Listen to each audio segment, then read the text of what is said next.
Ahojte z Tenerife. Hola chicos, vítajte v Santa Cruz de Tenerife. Náš týždeň na Kanárskych ostrovoch práve začína. Kanárske ostrovy ležia západne od Maroka a sú úchvatnou ukážkou krásy a síly prírody. Na čiernych plážach tu pocítite pravú silu Atlantického oceánu, ktorého vlny narážajú na pobrežie a formujú skalné útesy. Teplota na Tenerife sa celoročne pohybuje v okolí 25 stupňov. Práve stabilné počasie a nádherné pobrežie robia z ostrova obľúbenú dovolenkovú destináciu. Nedajte sa však pomýliť, neprišli sme vylihovať na pláži. Tenerife je plné kopcov. Spomedzi všetkých vyčnieva vulkán Teide.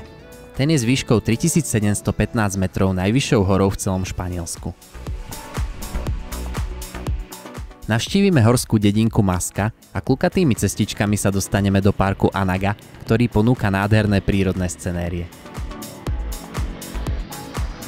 Človek si povie, že budeme stať na peknom výhľade, ale to potom stojíme na každom kroku. No nie všetko nám vyjde tak, ako by sme si predstavovali. No tak západ slnka z toho dneska nebude. Vráťme sa však na začiatok do mesta Santa Cruz.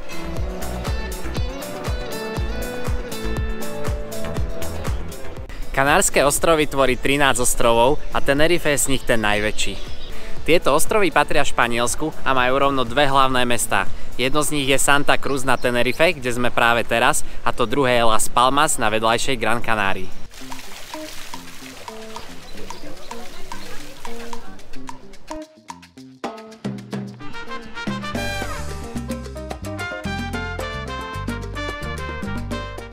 Presunuli sme sa do severnej časti ostrova, do mesta Puerto de la Cruz. Práve takéto čierne pláže sú typické pre Tenerife. Je to preto, že tento ostrov je tiež sopečného pôvodu a nachádza sa tu veľký vulkán Teide.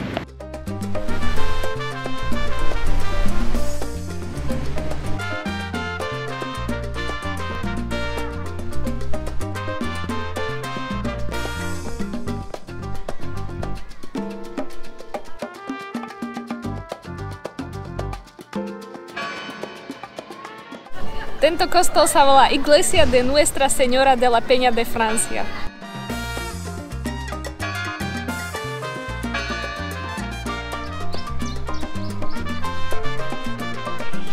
Puerto de la Cruz je taká typická dovolenková destinácia.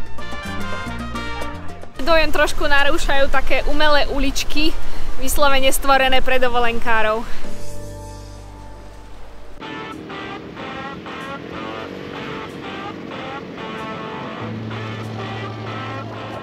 Vymenili sme mesto za prírodu, osedlali sme skúter a ideme do parku Anaga. Anaga je prírodná rezervácia zaradená do zoznamu UNESCO. Nachádza sa na severovýchodnom cípe Tenerife. Tento park je skutočným rajom pre všetkých milovníkov rastlín a prírody. Nájdete v ňom prastaré vavrínové lesy, pozostatky dávnej éry. Táto cestička to je taká prechádzka pralesom. Veľká časť tunajších rastlinných druhov je endemická a vyskytuje sa iba na Kanárskych ostrovoch. Naša cesta pokračuje horskými cestičkami a za každou zákrutou sa nám otvárajú nové úchvatné scenérie.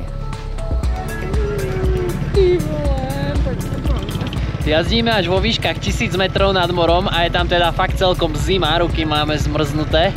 No tie výhľady, tie stoja za to.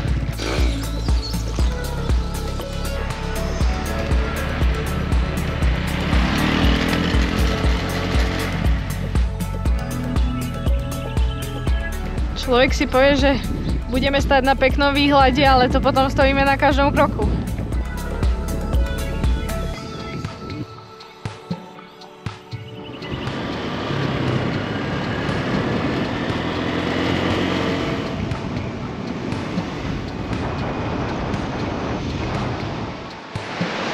Dorazili sme na jeden cieľ našej cesty, na severnú stranu ostrova, na pláž Benicho.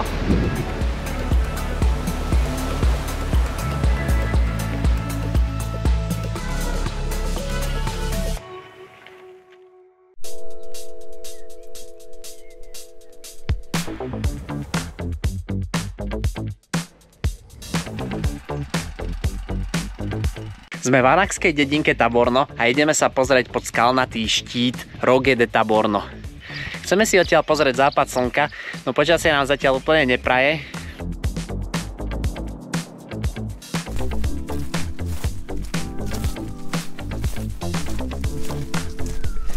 Tento spád je celkom dramatický, vďaka oblakom to až tak dobre nevidíme.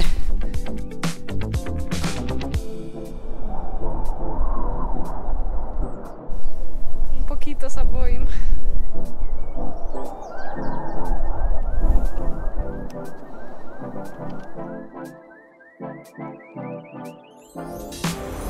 Nie, toto nie je náš kopec. Ten pravý vrchol je až tam, ktorý však vôbec, ale vôbec nevidno.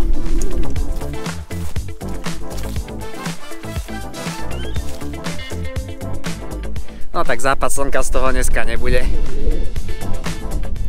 Aj keď dneska nemáme takmer žiadne výhľady, je tu fakt nádherne. Tie obláky kopcom proste svedčia.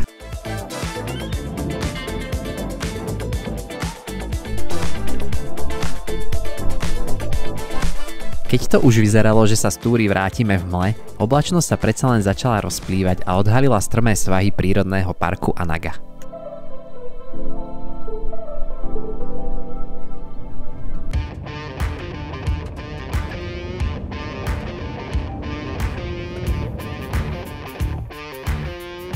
V srdci ostrova sa týči hora iná, než všetky ostatné.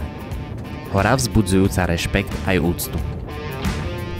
Vitajte v Národnom parku Teide, domove majestátnej sopky Teide, skutočného dôkazu surovej sily, ktorá formovala našu planétu. Požičali sme si auto a vydali sme sa na Teide, dominantu tohto ostrova. Je to sopka vysoká až 3715 metrov. Ak by sme ju však merali od morského dna, kde má základ, jej výška by bola 7500 metrov, čo ju robí treťou najväčšou sopkou na svete.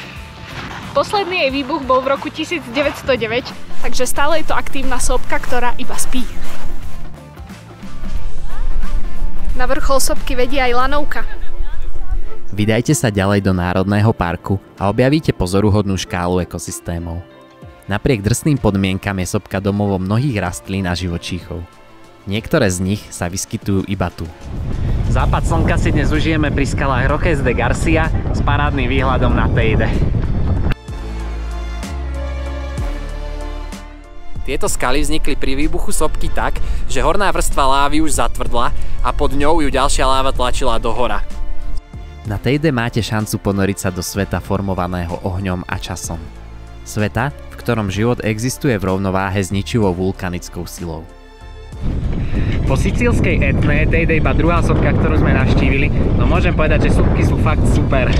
Tá príroda a krajina tu je úplne iná ako dole.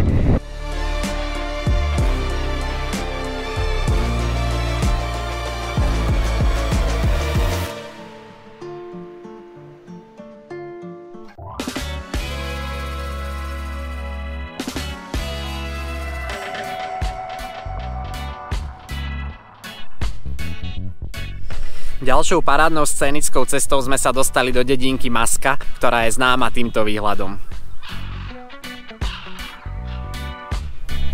Maska je najizolovanejšia dedina na Tenerife, pretože je obkolesená kopcami.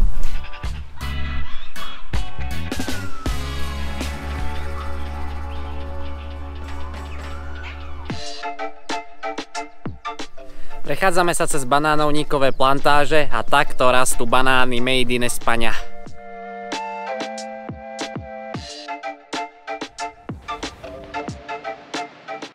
Pomedzi banánovníkové plantáže sme sa dostali na jednu z pláží v okolí Puerto de la Cruz, Playa El Boyullo.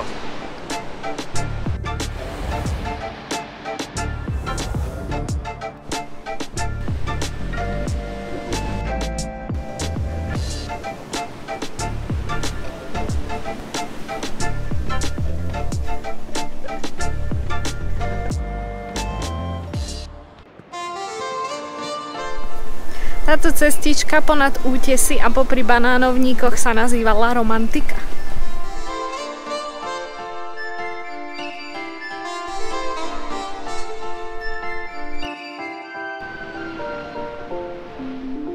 V tejto zrúcanke Mecanine sa kedysi nachádzala vodná pumpa poháňaná prvým párnym strojom na Tenerife.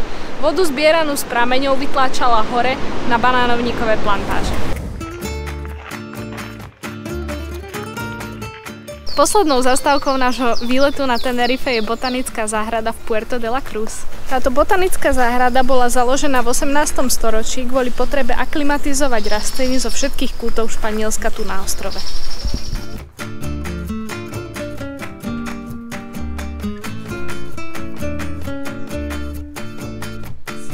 Me gusta.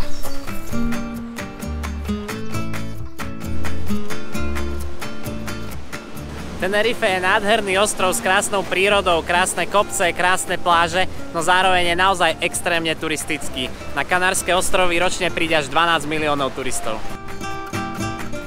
To je od nás Tenerife všetko. Adiós amigos.